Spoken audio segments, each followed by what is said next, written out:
أعوذ بالله من الشيطان الرجيم بسم الله الرحمن الرحيم يا صاحب الجمال ويا سيد البشر من وجهك المنير لقد نفق القمر لا يمكن الثناء كما كان حقه بعد خدا بزرگ توئی قصہ مختصر یا رب لك الحمد كما ينبغي لجلال وجهك وعظيم سلطانك جزا اللہ عنا سیدنا و مولانا محمدا صلی اللہ علیہ وآلہ وسلم ما هو اہلہ رب اشرح لی صدری ویسر لی امری واحلل عقدۃ من لسانی یفقہوا قولی رب زدنی علما رب زدنی علما رب زدنی علما۔ السلام علیکم ورحمۃ اللہ وبرکاتہ۔ امید کرتی ہوں آپ سب لوگ خیریت سے ہوں گے، خوش باش ہوں گے اور زندگی ایمان بالخیر گزر رہی ہوگی۔ آج کے ٹاپک میں جو ہم ڈسکس کریں گے وہ ہے اعوذ باللہ من الشیطان الرجیم سے متعلق کچھ اہم پوائنٹس، جن سوالات کے جواب آج کے لیکچر میں دیے جائیں گے اور آج ہم سیکھیں گے۔ پوائنٹ نمبر 1 ہے تلاوت قرآن پاک سے پہلے اعوذ باللہ من الشیطان الرجیم کیوں پڑھی جاتی ہے، اور پوائنٹ نمبر 2 ہے کہ اعوذ باللہ من الشیطان الرجیم کی تفسیر کیا ہے، اور پوائنٹ نمبر 3 ہے کہ اگر ہم اعوذ باللہ من الشیطان الرجیم پڑھتے ہیں تو اس کے کیا فوائد ہمیں حاصل ہوتے ہیں۔ تو سب سے پہلے چلتے ہیں جی پہلے سوال کی جانب، وہ ہے کہ تلاوت قرآن پاک سے پہلے اعوذ باللہ من الشیطان الرجیم کیوں پڑھی جاتی ہے۔ تو دیکھیں قرآن مجید میں اللہ تبارک و تعالی سورۃ النحل آیت نمبر 98 میں فرماتے ہیں فَإِذَا قَرَأْتَ الْقُرْآنَ فَاسْتَعِذْ بِاللَّهِ مِنَ الشَّيْطَانِ الرَّجِيمِ۔ ترجمہ ہے یعنی جب تم قرآن پاک پڑھو تو شیطان مردود سے پناہ مانگو، یعنی کہ رب العالمین کا حکم ہے ہمیں کہ جب ہم تلاوت کلام پاک شروع کریں تو اس سے پہلے ہم اعوذ باللہ من الشیطان الرجیم پڑھ لیں، تاکہ شیطان مردود یعنی شیطان کی جو ناپاکی ہے، شیطان کی طرف سے جو وسوسے ہیں وہ ہمارے دلوں سے دور کر دیے جائیں، وہ ہمارے دلوں سے دور ہو جائیں۔ ایک اور جگہ پر قرآن مجید میں اللہ تبارک و تعالی ارشاد فرماتے ہیں، اللہ فرماتا ہے وَإِمَّا يَنزَغَنَّكَ مِنَ الشَّيْطَانِ نَزْغٌ فَاسْتَعِذْ بِاللَّهِ إِنَّهُ سَمِيعٌ عَلِيمٌ۔ ترجمہ ہے اور اگر آپ کو کوئی وسوسہ شیطان کی طرف سے آنے لگے تو اللہ کی پناہ مانگ لیا کیجئے، بلا شبہ وہ خوب سننے والا، خوب جاننے والا ہے۔ تو معلوم ہوا کہ نہ صرف تلاوت کلام پاک سے پہلے پڑھنے کا حکم دیا گیا، بلکہ ہمیں کوئی بھی وسوسے شیطان کی طرف سے آتے ہوں تو ان سے بچنے کے لیے بھی ہم یہ اعوذ باللہ من الشیطان الرجیم جو ہے اس کی تلاوت کر سکتے ہیں، اور کرنا اللہ تبارک و تعالیٰ کی طرف سے حکم بھی ہے اس کو کرنے کا۔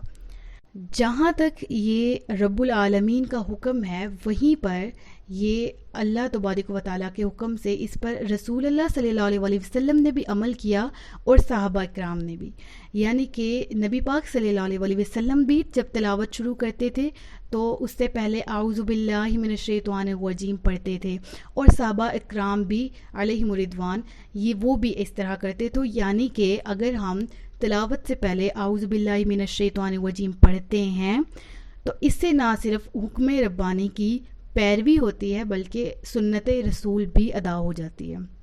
اگر ہم یہ عمل کرتے ہیں تو نہ صرف ہمیں اللہ کے حکم پر عمل کرنے کا ثواب ملے گا، بلکہ ہمیں رسول اللہ صلی اللہ علیہ وسلم کی سنت مبارکہ پر عمل کرنے کا بھی ثواب ملے گا۔ دوسری بات یہ کہ جس طرح سے ہم وضو کرتے ہیں، آپ کو مثال کے طور پہ سمجھاؤں کہ اگر ہم کوئی بھی نیک کام کرتے ہیں، جس طرح نماز پڑھنی ہے، قرآن مجید پڑھنا ہے، اس کو چھونا ہے، اس سے پہلے ہم وضو کرتے ہیں اور خود کو پاک کرتے ہیں۔ تو اسی طرح جب وضو جسمانی ناپاکی کو دور کرتا ہے، ہمیں جسمانی طور پہ پاک کرتا ہے، سیم اسی طرح سے جب ہم تلاوت شروع کرتے ہیں اس سے پہلے اعوذ باللہ من الشیطان الرجیم پڑھنے سے ہماری اندر کی ناپاکی، اندر کی پلیدی دور ہو جاتی ہے اور ہم اندر سے پاک صاف ہو جاتے ہیں۔ تو اس لیے جب بھی ہم تلاوت کلام پاک شروع کریں تو ہمیں اعوذ باللہ من الشیطان الرجیم پڑھنی چاہیے. اور اس کے علاوہ کوئی بھی کام ہو، شیطان وسوسے دل میں لے کے آ رہا ہے، نماز میں دل نہیں لگ رہا، نیک کام میں دل نہیں لگ رہا، تو بھی ہمیں یہ پڑھنے کا حکم ہے تاکہ ہمارا دل اندر سے پاک ہو اور ہم شیطان مردود سے اور اس کے شر سے بچ سکیں. اگلا پوائنٹ ہے جی، اعوذ باللہ من الشیطان الرجیم کی تفسیر کیا ہے. تفسیر کا مطلب میں نے آپ کو پچھلے لیکچر میں بھی بتایا کہ تشریح کو کہتے ہیں، قرآن مجید کی تشریح کرنا، اس کو اپنی زبان میں سمجھنے کے لیے ترجمے کو مزید ایکسپلین کرنا، اس کی تفسیر کہلاتا ہے. تو اعوذ باللہ من الشیطان الرجیم کی تفسیر کس طرح سے ہے کہ لفظ اعوذ جو ہے اس کے معنی ہے التجا کرنا، یعنی پناہ پکڑنا. ٹھیک ہے، التجا کرنا، پناہ پکڑنا دونوں معنی میں آتا ہے. یعنی ہم رب العالمین سے یہ التجا کر رہے ہیں کہ اے اللہ ہمیں بچا کے رکھ شیطان کے شر سے. ٹھیک ہے، ہم رب العالمین کو کہتے ہیں کہ اعوذ باللہ من الشیطان الرجیم، میں پناہ مانگتی ہوں اللہ عز و جل کی شیطان مردود سے. تو ہم جو ہے وہ شیطان سے بچنے کی دعا مانگتے ہیں، اللہ سے التجا کرتے ہیں کہ اللہ ہمیں شیطان کے شر سے محفوظ فرما لے. دوسرے الفاظ میں اس کے معنی یہ بھی نکلتے ہیں کہ لفظ اعوذ جو ہے، ایک معنی تو ہے التجا کرنا یا پناہ پکڑنا، دوسرے معنی اس کے ملنا بھی ہیں، یعنی ملنا. تو ملنے کے معنی کے لحاظ سے اس کی تشریح کیا ہوگی؟ اعوذ کے لفظی معنی اگر ملنا ہے تو اس کی تشریح ہم کریں گے، یعنی ہم اس کے ذریعے اعوذ باللہ من الشیطان الرجیم پڑھنے کے ذریعے رب العالمین کے فضل سے، اس کی رحمت سے ہم مل جاتے ہیں. یہ ذریعہ ہے ہمیں رب العالمین کے فضل سے ملانے کا، اس کی رحمت سے ملانے کا. تو اس لیے اس کے معنی جو ہیں وہ ملانا میں بھی شمار کیے جاتے ہیں. یعنی ہم نے سیکھا کہ لفظ اعوذ جو ہے اس کے جو ڈرائیو کیا گیا ہے، اس کے اگر ہم مفہومی معنی لیں تو کیا ہوں گے؟ التجا پکڑنا، التجا کرنا یا پناہ پکڑنا، اور دوسرے نمبر پہ ہم نے پڑھا اس کے معنی ملنا کے بھی ہیں. تو اس کو ہلاک ہونے والا کیوں کہا جاتا ہے؟ کیونکہ یہ اپنی سرکشی کی وجہ سے ہلاک ہوا تھا. اس نے سرکشی کی، نافرمانی کی، اپنے اکڑ، اپنے تکبر، اپنی انا، اپنی حسد کی وجہ سے وہ ہلاکت کا مرتکب ہو گیا کہ اس نے اللہ کی ناراضگی مول لے لی، اللہ عز و جل کو ناراض کر دیا، جس کی وجہ سے اللہ تبارک و تعالی جب جس سے اللہ ناراض ہو جائے تو اوبویسلی وہ بندہ ہلاک ہی ہوتا ہے، ہلاکت کا سامان ہی کرتا ہے. اللہ ہمیں ایسے لوگوں میں سے ہونے سے بچائے، ہمیں ایسے لوگوں میں شمار ہونے سے بچائے، آمین ثم آمین. اور باطل ہونے کے معنی میں اگر لیا جائے تو یہ ہم پڑھیں گے کہ جس طرح جو ہم اب سیکھیں گے کہ وہ اتنا عبادت گزار تھا، اتنا اس کے پاس بہت ساری نیکیاں تھی، تو وہ سب کا سب جو ہے وہ ضائع ہو گیا، باطل گیا. صرف ایک تکبر کرنے کی وجہ سے، حسد کرنے کی وجہ سے اس کی ساری نیکیاں ضائع ہو گئی. اس وجہ سے بھی شعید، اس کو شیطان یہاں سے نکلا، یعنی باطل کر دیا گیا یا نکال دیا گیا، ہلاک کر دیا گیا. اب اگلا لفظ جو ہے وہ اعوذ باللہ من الشیطان الرجیم، اس کا اگلا لفظ ہے رجیم. اس کے بھی درج ذیل معنی ہے، مفہوم ہے جو آپ نے ذہن میں رکھنے ہیں اور دھیان سے سمجھنے ہیں. پہلا یہ کہ رجیم لفظ مرجوم سے نکلا ہے اور اس کے لفظی معنی ہے رجم کرنا. ٹھیک ہے، مرجوم یعنی رجم کرنا. رجم کرنے کے بہت سارے معنی ہیں، اس کو 2 سے 3 معنوں میں لیا گیا ہے. ایک یہ کہ رجم کے لفظی معنی ہوتے ہیں پھینک کر مارنا. پھینک کر مارنے کے معنی کیوں ہے رجم کے یا رجیم کے؟ کیونکہ اگر آپ کو ان شارٹ میں انٹروڈکشن کرواؤں کہ حضرت محمد صلی اللہ علیہ وسلم کی ولادت سے پہلے، حضرت عیسیٰ کی ولادت سے بھی پہلے، جب بہت پہلے کی بات ہے، حضرت سلیمان علیہ السلام کا دور تھا. یہ ہم انشاءاللہ سورۃ البقرہ میں پڑھیں گے بھی، پہلے اس بارے میں اس کی ڈیٹیل پڑھیں گے. تو تب شیاطین جو ہیں وہ انہوں نے یہ معمول بنایا ہوا تھا کہ وہ آسمان دنیا تک ان کی رسائی تھی، وہ آسمان تک جا سکتے تھے. لیکن جب حضرت عیسیٰ علیہ السلام کی ولادت ہوئی تو ان کا داخلہ جو ہے وہ 4تھے آسمان تک رہ گیا تھا، اس سے اوپر، اس سے آگے وہ نہیں جا سکتے تھے. جبکہ رسول اللہ صلی اللہ علیہ وسلم کی ولادت پر ان کا مکمل داخلہ جو ہے وہ بند کر دیا گیا۔ تو اب جب وہ آسمان کی طرف جانے کی کوشش کرتے ہیں تو ان کو ایک ٹوٹا ہوا تارا یعنی شہاب ثاقب جو ہے وہ مارا جاتا ہے۔ یہ کیوں مارا جاتا ہے؟ تاکہ وہ آسمان کی طرف نہ جائیں، تو یہ پھینک کر مارا جاتا ہے اس کو، تاکہ وہ شیطان جو ہے وہ آسمان کا رخ نہ کرے، اوپر نہ جائے، اس لیے اس کو رجیم کہا جاتا ہے۔ ٹھیک ہے، آپ لوگوں نے بہت سے نے اکثر دیکھا بھی ہوگا، اکثر آسمان پہ ایک یلو کلر کی پیلے رنگ کی ایک لائٹ سی گولڈن سی جاتی ہے، ایک دم سے جلتی ہوئی آگ کی طرح، اور وہ آنکھوں کے سامنے ہی جو ہے وہ بجھ جاتی ہے، نظر نہیں آتی، غائب ہو جاتی ہے۔ تو ہمیں اس صورت میں بھی جو ہے وہ اعوذ باللہ من الشیطان الرجیم کی تلاوت کرنی چاہیے زیادہ سے زیادہ، کیونکہ یہی وہ عمل ہوتا ہے کہ جب اس کو شہاب ثاقب شیطان کو پڑ رہا ہوتا ہے، ٹوٹا ہوا تارا، یہ کیا ہوتا ہے؟ بیسیکلی ایک ٹول ہوتا ہے، ایک ہتھوڑا ٹائپ ہوتا ہے آگ کا بنا ہوا، جو شیطان کو مارا جاتا ہے، اس وجہ سے اس کو رجیم کہا جاتا ہے۔ باقی یہ شہاب ثاقب کی ڈیٹیل انشاءاللہ ہم قرآن مجید میں بھی پڑھیں گے، اور اس کو ایک لیکچر کے طور پہ بھی میں انشاءاللہ علیحدہ سے کبھی ڈسکس کر لوں گی۔ رجیم جو میں نے آپ کو کہا کہ مرجوم اور پھر رجم جو ہے اس کا یہاں سے ڈرائیوڈ ہے، مطلب اخذ کیا گیا ہے، تو اس کے دوسرے معنی کیا ہیں؟ اس کے ایک اور معنی لیے جاتے ہیں، اس کے معنی آتے ہیں، وہ ہیں نکالنا، ٹھیک ہے، نکالا جانا، ٹھیک ہے۔ تو یہ اس صورت میں کیا ہوگا؟ یعنی شیطان جو ہے وہ پہلے ملائکہ کے ساتھ رہتا تھا، ملائکہ فرشتوں کی پلس کو کہتے ہیں، جمع کو کہتے ہیں، یہ جو ہے وہ ملکن جو ہے وہ فرشتہ ہوتا ہے، اور ملائکہ بہت سارے فرشتوں کو کہتے ہیں۔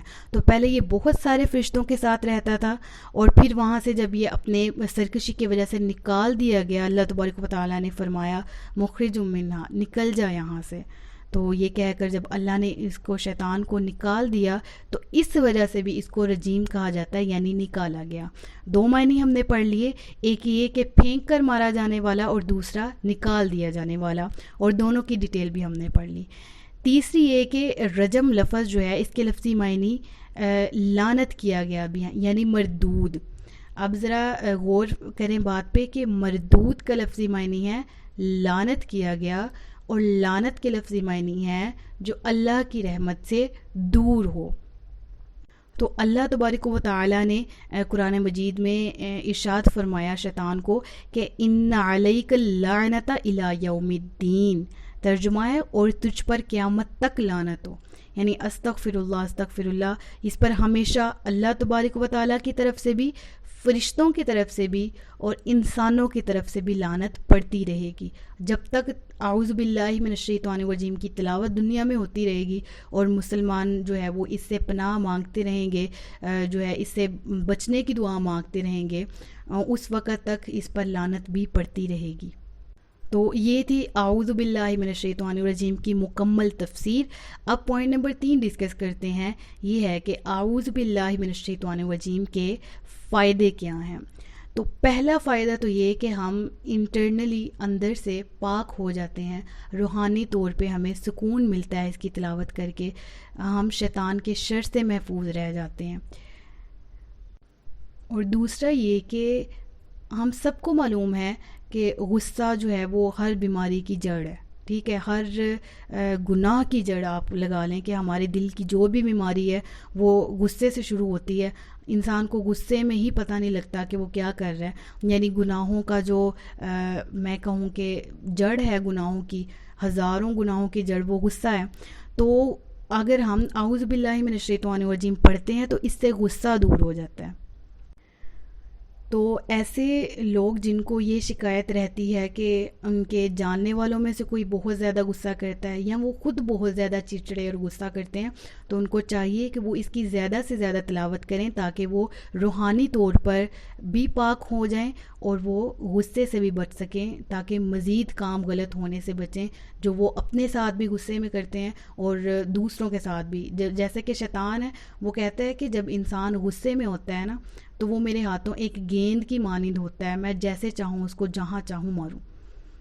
اللہ اکبر۔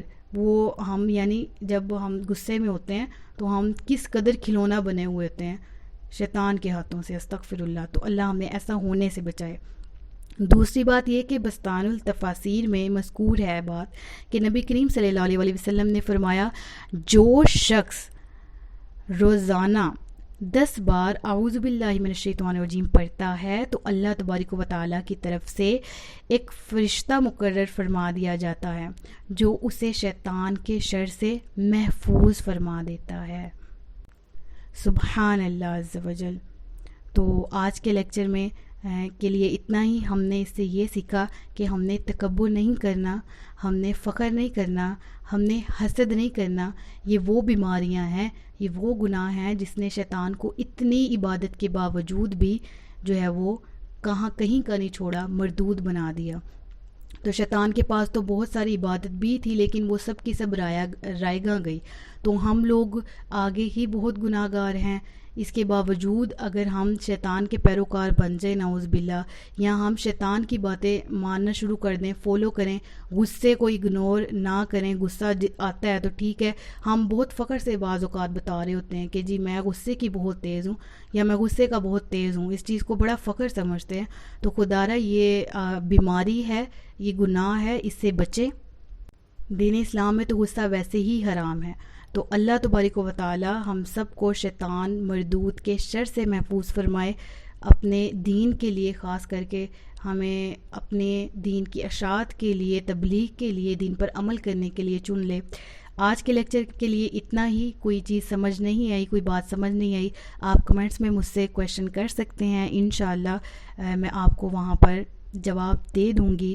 اور اگر آپ نے کوئی اور ٹاپک کور کروانا ہے، آپ کے ذہن میں کوئی سوالات ہیں، آپ کے ذہن میں کوئی ٹاپکس ہیں، آپ چاہتے ہیں کہ آپ اس پہ لیکچر لیں، تو آپ اس کو بھی کمنٹس میں مجھے بتا سکتے ہیں۔ آج کا لیکچر اتنا ہی۔ اگر آپ کو سمجھ لگ گئی ہے تو ضرور ویڈیو کو لائک کر دیجیے گا اور شیئر کر دیجیے گا، ثواب جاریہ ہے۔ اور چینل کو سبسکرائب ضرور کر دیجیے گا تاکہ آپ کو آنے والی ویڈیوز آسانی سے مل سکیں۔ تب تک کے لیے اتنا ہی۔